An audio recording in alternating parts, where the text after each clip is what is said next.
The learning outcomes fall in three different domains: cognitive domain, psychomotor domain, and affective domain. Cognitive domain learning outcomes are the one which relate to acquisition of information, that means knowledge, and they can be written at 6 different levels: remembering, understanding, applying, analyzing, evaluating, and creating. The second category of learning outcomes is psychomotor domain, which is concerned with acquisition of skills. And there are 5 different levels in psychomotor domain at which learning outcomes can be written: imitation, manipulation, precision, articulation, and naturalization. The third domain of learning outcomes is referred to as affective domain, and the levels under affective domain include receiving, responding, valuing, organizing, and characterization.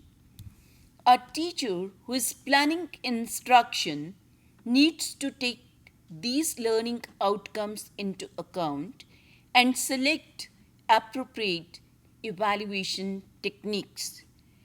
Now let's find out which of the evaluation techniques are more appropriate or suitable to the various types of learning outcomes. Written tests are used to assess the student knowledge with respect to the theoretical part which forms a part of the syllabus. So there are 2 different techniques which are very frequently used, and these include closed book examination and open book examination. Open book examinations are not that frequent as the closed book examination. Open book examination, which is very difficult to construct and it's difficult for the student to take the test, aims at assessing learning outcomes in applying, analyzing, evaluating, and creating level learning outcomes. Open book test is not appropriate to test remembering and understanding on the part of the learners, but application and higher than application level ability can be assessed through open book examination.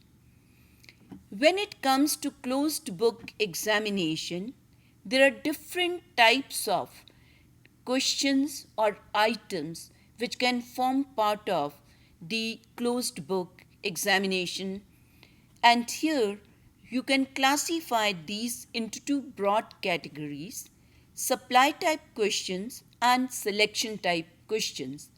Supply type questions further include extended essay type question, restricted essay type question, short answer type question, and fill in the blanks. Selection type items, on the other hand, include true false item, matching type items, multiple choice type items, assertion and reasoning type items, which you have already learned in the module. So let's examine if it is a case of essay type examination or essay type questions. They are again best suited to assess the learning outcomes at application or higher than application level. So essay type questions, which are extended essay, are suitable for learning outcomes at applying, analyzing, evaluating, and creating. Let me give you one example. When you say design a staircase for 5-story residential building, it is creating and it is extended essay type question. Restricted essay type questions can be used for remembering, understanding, applying, analyzing, and evaluating learning outcomes but are not suitable for the learning outcomes at the creating level.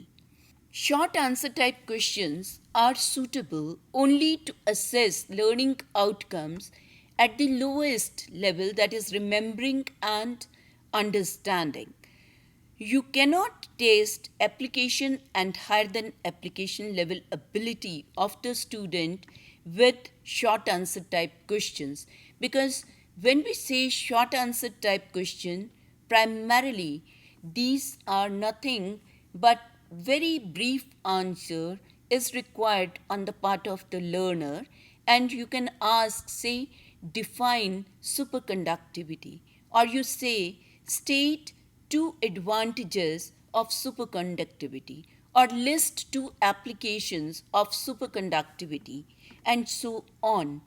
When it comes to fill in the blank, again it is remembering and understanding where most of the assessment is carried out, and it is not feasible to construct items which test applying, analyzing, evaluating, and creating ability of the learner. When it comes to selection type items, the true false items and matching type items are best suited to test the ability at remembering and understanding level. Matching type items and true false items do not provide for assessing learning outcomes at the higher level. Multiple choice test items can be used to assess learning outcomes at all levels. You can construct for all levels except creating, because creating is not in the purview of multiple choice type test items. Assertion and reasoning type test items can test application and go up to evaluating learning outcomes. Again, creating level learning outcomes, remembering and understanding, they cannot be assessed with the help of assertion and reasoning type test items. Project work, which forms an essential component, can be used to evaluate learning outcomes at application and higher than application level. Project work can also be used to assess the learning outcomes in psychomotor domain and affective domain. When a student is involved in the project work, some of his general behavior can be assessed. If it's an individual work, maybe his persistence, his observation of safety rules while manipulating the machinery equipment, ingenuity in the use of materials, they come under the affective domain. If the project work is assigned in groups, then cooperation with other members of the group, sharing of resources, participation in discussion, shouldering the independent responsibilities, they can be some of the parameters which fall in the affective domain, and thus project work helps us in assessing learning outcomes in affective domain. Oral questioning, which can be used in the classroom, can be used as a measure of formative evaluation, and viva voce, which is a form of oral questioning, can be used to assess the understanding level when a student is making a presentation or when a student is performing a task or appearing in a performance test. At the end of that or during that test, the viva voce can be taken up by the teacher. Viva voce can be taken as a technique of evaluation for assessing learning outcomes at various levels, that is, remembering, understanding, applying, analyzing, and evaluating. And viva voce forms a part of assessment in psychomotor domain also, and viva voce cannot be used to assess learning outcomes in affective domain. Assignments can be used to assess the learning outcomes only in the cognitive domain and thus are not suitable to assess the learning outcomes in psychomotor and affective domain. Seminar and presentations can be used in assessing learning outcomes in cognitive domain and the psychomotor domain. But seminar and presentations are not to be used for assessing learning outcomes in affective domain. Case studies, which can be technique of evaluating student performance, can be used to assess learning outcomes at the application, that is applying, analyzing and evaluating level. Role plays can also be used as a technique, and role play again can be used to assess learning outcomes at applying, analyzing and evaluating level. In addition to cognitive domain, role play can be used to assess learning outcomes in the affective domain too. Rating scales, which are used to make observations, are suitable to observe the behavior of the learner in psychomotor domain and affective domain. The performance of a person can be rated on a rating scale, and likewise the behavior can be rated. Checklists can be used again to assess learning outcomes in psychomotor and affective domain. Performance tests can be used again for psychomotor and affective domain.